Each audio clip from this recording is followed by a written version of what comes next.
Hi guys, today is my regular Wednesday masterclass. I'm Andrew A. Smith. I'm a mental health facilitator, cognitive behavior therapist, stress resilience coach, and author of my first book, Fear Less, Live More.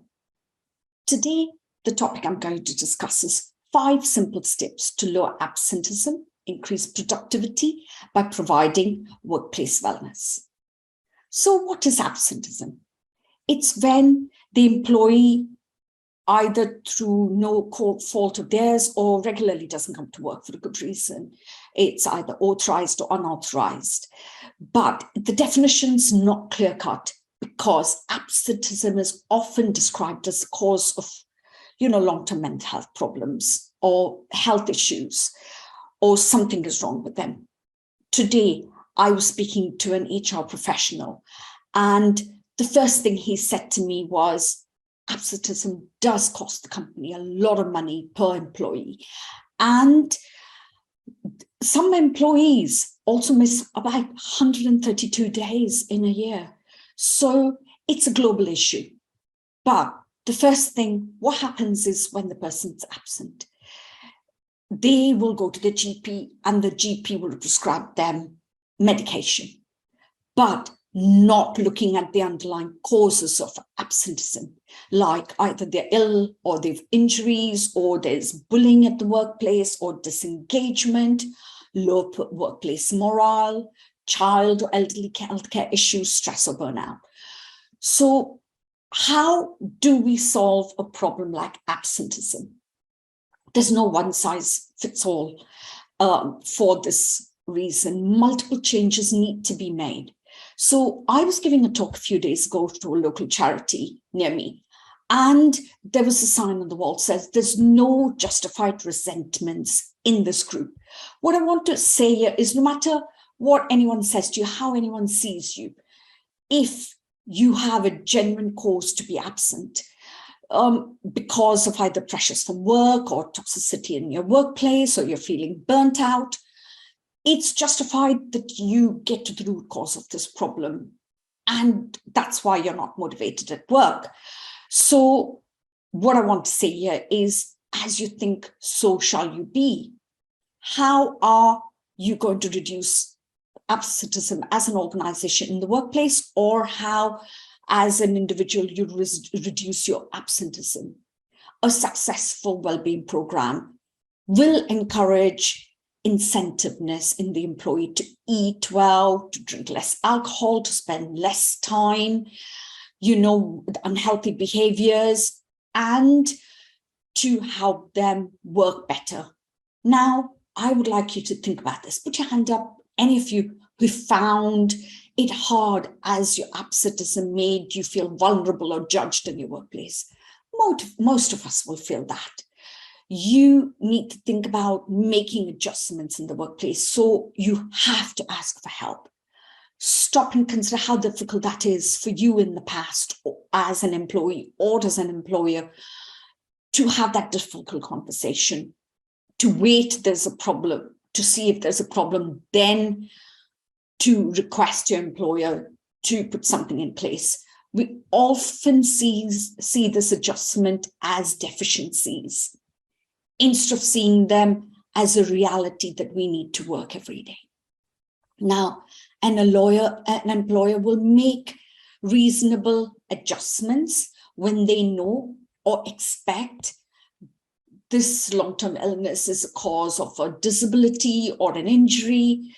But if the employee doesn't know what's the cause of this, or they don't understand why the employee has a difficult in this part of the job, they then will take a very strict stance at it.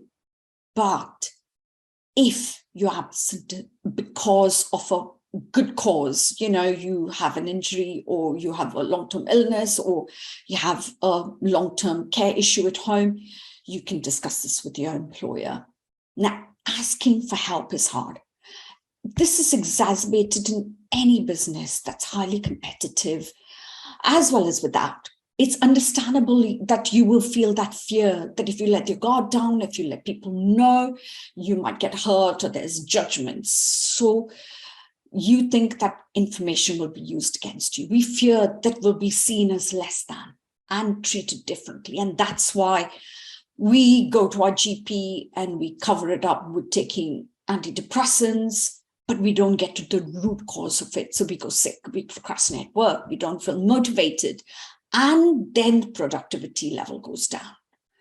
If we need to summon that confidence to ask for help, that means that discussion between your line manager and you about how you can get help instead of going away that you are then struggling at work. Now, reasonable adjustments could be that you're doing it another way. You know, your employer is allowing you to work from home or your own desk or hot desking. I mean, whatever way works for you, you need to have that discussion. The second point is making physical changes to the workplace, like, you know, if there's some people who have disabilities or audiovisual issues, then this is all is put in place at work. So it makes that person feel really comfortable to get to work and be present at work. Letting the person with disability or long-term care have the support they need, and so then they can come back to work very easily. Changing equipment like a specialist keyboard for a person with struggling with some arthritis issues, or allowing that employee to make a phased return to work who have a long-term illness, or flexible hours, or working part-time. Offering employees who are struggling with motivation or certain issues with training opportunities or recreation, refreshments. So giving people that support with a proper well-being program and supportive employers will help with that person changing their perspective. Now, I would like to help with talking about what can you do with pressures at work. To clarify, when you're in a pressured situation as an individual or an employee suggesting it to their employees, it can have a negative impact on that person's life or on your life. So ask yourself, what are those things that are causing me to lose my cool? What specific people or circumstances that's making me succumb to that pressure? What triggers and affects me on a personal level that makes me, you know, not go to work and sit at home?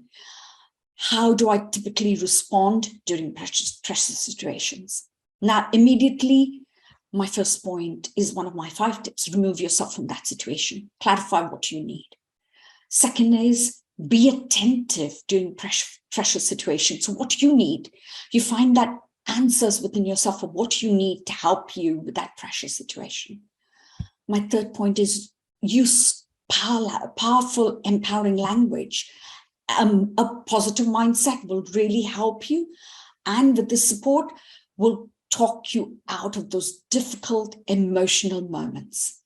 Use language, my fourth point, and the language that you use on yourself will translate into those thoughts, those positive thoughts that will help you during those difficult situations and will help you to feel less pressure.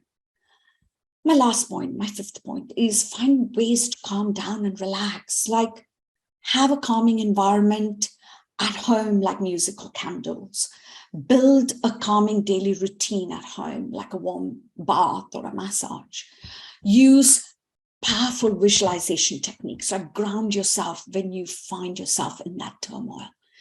Learn breath control, like diaphragmatic breathing or 7-11 breathing. Use the power of metaphors to gain that proper perspective so you can respond to problems and circumstances that work for you and within your reality. Build those emotional coping skills so you can learn to handle your emotional responses proactively. And lifestyle changes. What are you going to do to help you in those powerful, life-changing moments where you feel pressured? Thank you for watching me and thank you for listening. But I'm really happy to jump on a strategy call with you or a discovery call with you, find how I can work for you within your business or for you individually. Thank you. Bye for now.